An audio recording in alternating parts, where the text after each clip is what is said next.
one of the things I got asked a lot about my last project was the smocking on Jack Skellington. So I'm going to show you a quick tutorial on how I did it.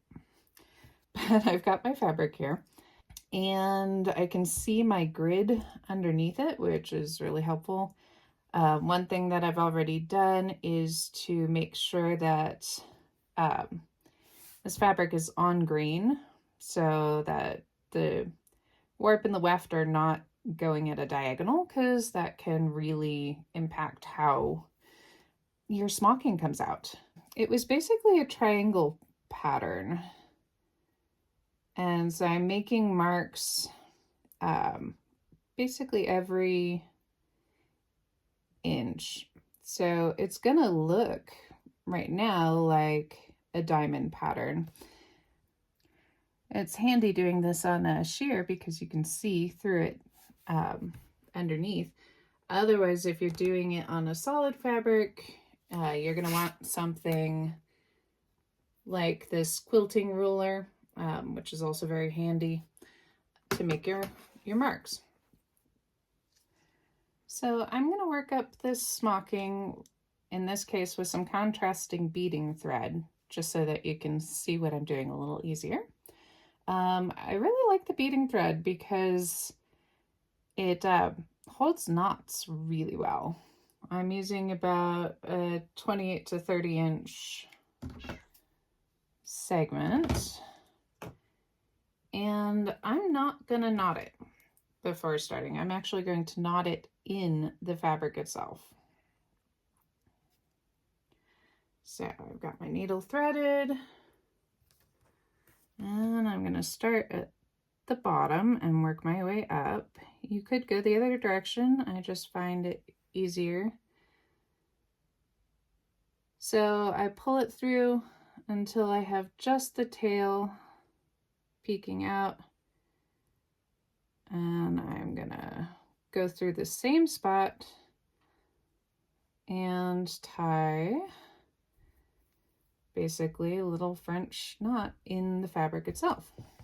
Okay, so this one, like I said, works up with triangles. So I'm going to take another tiny little stitch at that dot, and I'm going to take another tiny little stitch at that dot, and then back to the original.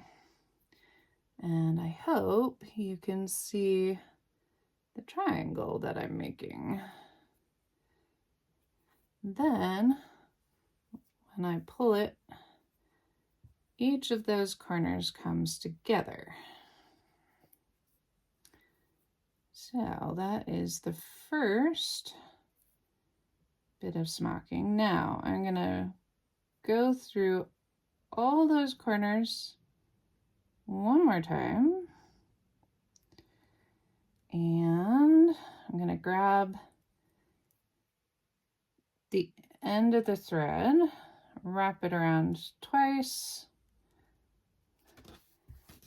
Okay, so the next one, I'm going to find the bottom of the next triangle, which is here.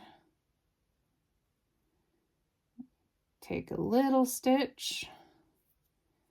Notice I haven't cut the thread. And I'm going to leave about an inch of thread there. Take another stitch and wrap around again to make my knot, and then make my triangle, my next triangle. Sometimes with smocking, you're just making a diagonal, not a triangle, and sometimes you're actually making a diamond shape. It depends on the type of smocking. You can find a lot of patterns on Pinterest for different types of smocking. I've used some that look like dragon scales. And there are some that just look like a more traditional smocking that you might be familiar with from like sundresses and things like that. Now, I did go ahead and make some extra marks here for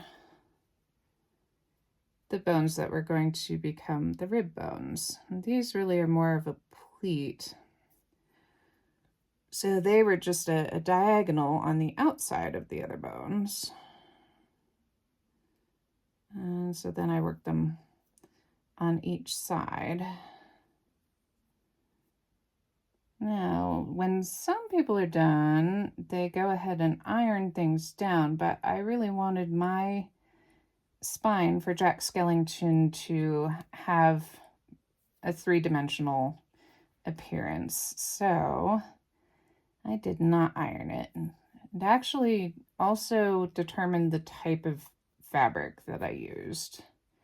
I wanted something that would have enough bounce that it could basically hold the shape after I smocked it. So I have in the past used taffeta to smock, and then ironed it down.